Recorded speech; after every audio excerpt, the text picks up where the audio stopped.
मेहता साहब, आज के बाद हम बेटिंग, गैम्बलिंग, लिकर ये सारे गैर कानूनी धंधे बंद कर रहे हैं। हाँ, अगर आप चाहो तो सारी प्रॉपर्टीज खरीद सकते हो।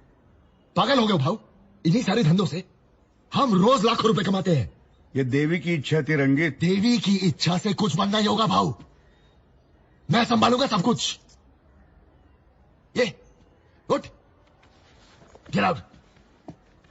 बड़ा आया धंधा खरीदने। मैंने बुलाया था इन्हें। किससे पूछ के बुलाया था भाऊ? किससे पूछ के? पूरी बात तो सुन लो रंजीत। तुम चुप रहो रत्ना। आज तक बहुत सुन ली मैंने तुम ठाकुरों की बकवास।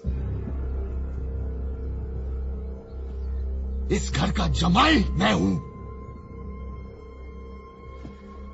और आज के बाद सारे फैसले मैं लूंगा। मैं नहीं रंजीत,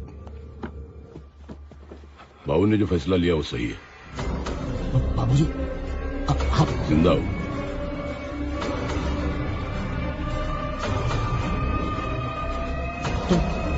तुमको पता था? हाँ बाबूजी मैं चुप।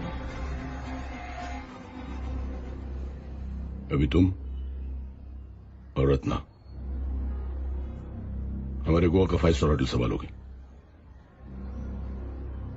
जी। कल ही हम गोवा चलेंगे कुछ दिन के लिए। मैं साथ चलूंगा, समझे?